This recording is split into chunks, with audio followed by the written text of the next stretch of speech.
Congress, I am reliably informed that the height of the podium has been specially adjusted for my benefit. This does, however, allow me to puncture the prevalent myth that I am the shortest man ever to be Speaker of the House of Commons. Sir John Bussey, Speaker of the House from 1394 to 1398, Sir John Wenlock, Speaker from 1455 to 1456, and Sir Thomas Tresham, Speaker in 1459, are all believed to have been shorter than I am, although I do have to admit that this was true only after all three of them had been beheaded.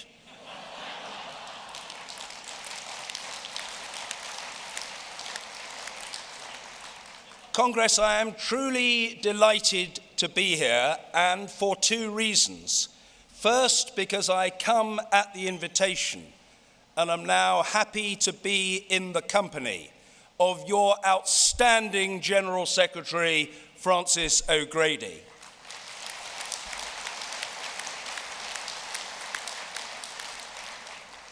Secondly, because I believe in the work of trade unions, and that belief has been buttressed and reinforced by my own interaction as Speaker with unions in the House of Commons. The work that you do in resolving grievances, in standing up for the disadvantaged, and in acting as agents of progressive change is important work which deserves respect, and it certainly has mine.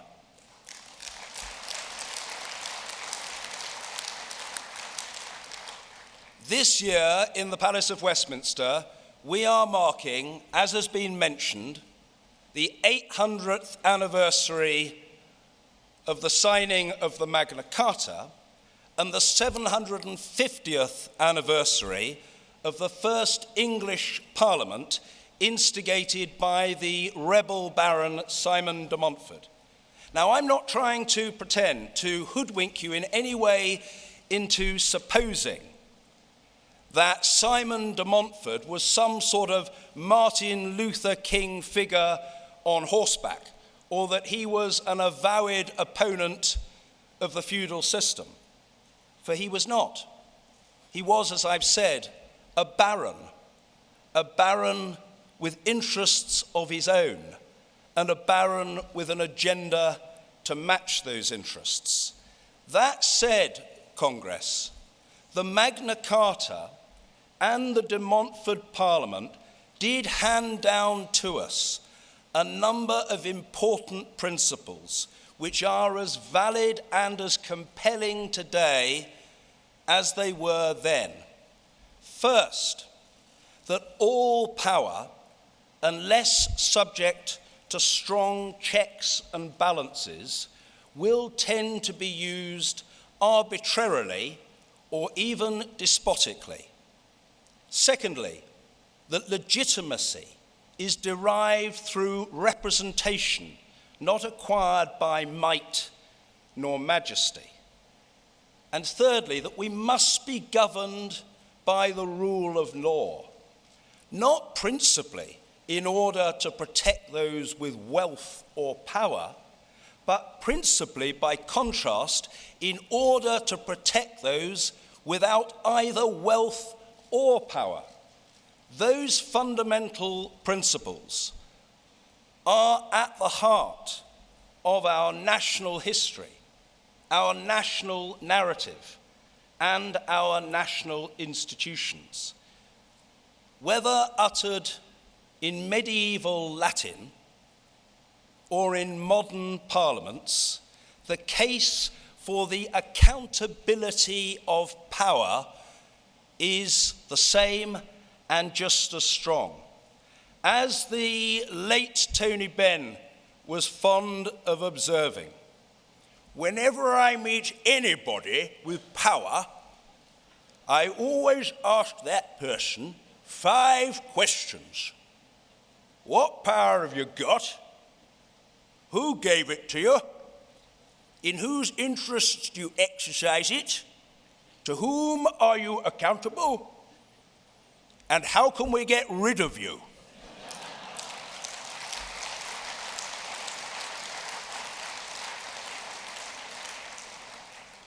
Congress, I mentioned our anniversaries. I mentioned to you also that this year, as part of the anniversaries programme, the House of Commons is staging a festival of freedoms. And centre stage in that festival of freedoms, I hope you agree, rightly so, is the heroic struggle of the Tolpuddle martyrs.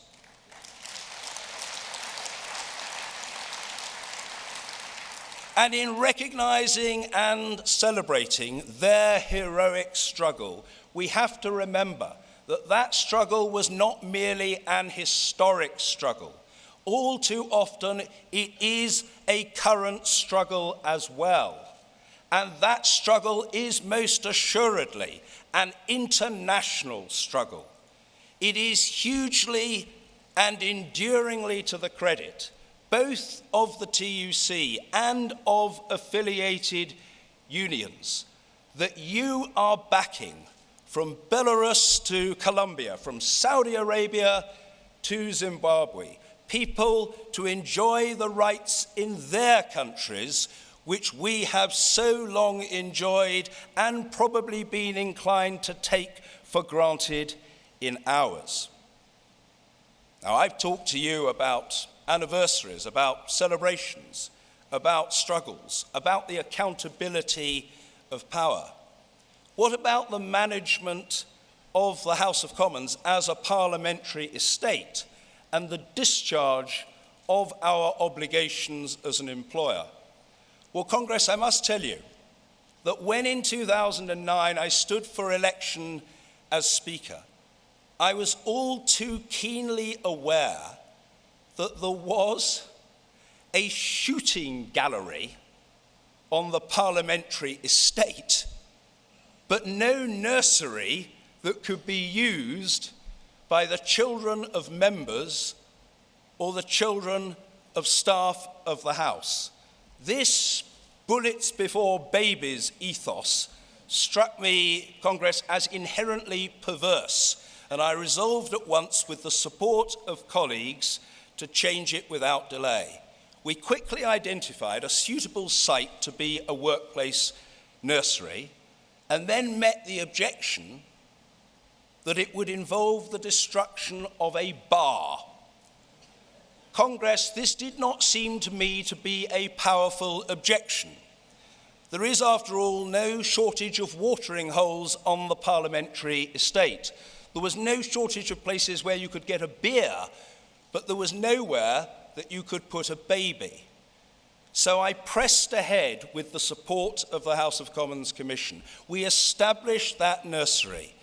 5 years on, I'm proud to tell you that that nursery is well resourced, it's well managed, and it's well used.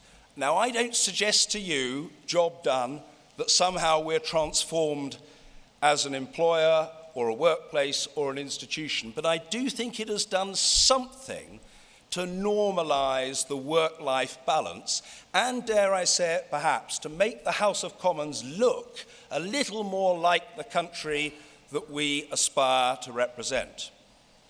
But that was a start.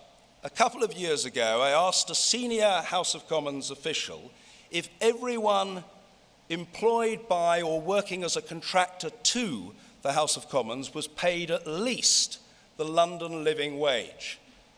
And it transpired that some were not. That seemed to me plain wrong. And once again, I resolved that must be changed. Today, I'm proud to tell you, everyone employed by or working as a contractor to the House of Commons is paid at least the London living wage, and we have our accreditation from the Living Wage Foundation. Surely that was the right thing to do, both for the benefit of the individual employees themselves and in terms of what it said about the DNA of the institution, a matter you might think not just of money, but of ethics to boot. To be candid, I was even more shocked 18 months or so ago, and if I'm honest about it, rank embarrassed to learn that more than 100 people employed by the House of Commons were employed on 0 hours contracts. It didn't seem to have happened as a result of any democratic decision or conscious choice. They'd mushroomed, they'd grown like topsy, they'd simply come about almost, if you will, by accident. And that seemed to me to be wrong, exploitative, and indefensible.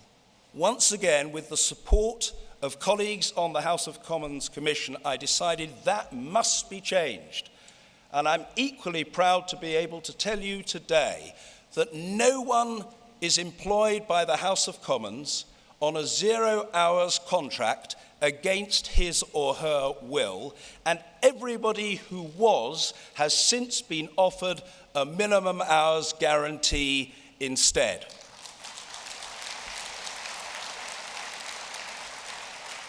That's surely right in terms of our culture and the message that we send as an exemplar organisation to the wider electorate. Since my election as Speaker, a key theme and personal passion for me has been to build links with and offer support to young people. For years there had been in the ether plans for the establishment of an education centre in the House of Commons, but nothing had happened. We worked at it, we developed the plans, we got the permission from the local authority, we established the makeup of the site and the contents that would go into it, and I'm delighted to be able to tell you that we have now opened a new state-of-the-art, cutting-edge, digital, interactive education centre in the Palace of Westminster, which will allow more than a doubling of the number of young people who can come to Parliament and learn about the arduous journey to the rights and representation which we all enjoy today. That's part of the equation, but it's not all that is required. Again, back in 2009, I said in standing for Speaker that I wanted to build a good relationship with the UK Youth Parliament. Every year since 2009, it's been my privilege to go to the UK Youth Parliament annual conference, wherever it's taken place in the country, to talk to and hear from young people, because they are the future of our democracy and, in a very real sense, the future of our country. And similarly, every year, I've been proud to chair the proceedings of the UK Youth Parliament on a non-sitting Friday in the chamber of the House of Commons. And I do that, which I regard as an honour, for two reasons. First, because I want to offer that support and encouragement to young people. And secondly, Congress, because I believe very simply that if we in Parliament want to be respected by young people, we have to show some respect for young people.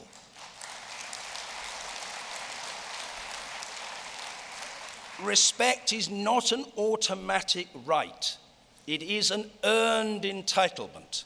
Or to put it another way, respect is a two-way street. Congress, 30 years ago, when I started out in politics as a right-wing conservative student leader, I would not have wanted to address the TUC. And believe me, you would not have wanted to be addressed by me. Today, I'm proud to be here, proud to be amongst your number, proud to be your guest. And I say that because I respect and admire the invaluable and precious work that you do, the work that you do in promoting fairness in the workplace and the wider work that you do in pursuit of greater equality across society as a whole. Thank you for having me. Thank you for your patience. Thank you for your forbearance. Thank you indeed for your generosity of spirit. I wish you all the best, both for a successful conference and in your activities in the year ahead. Thank you very much indeed.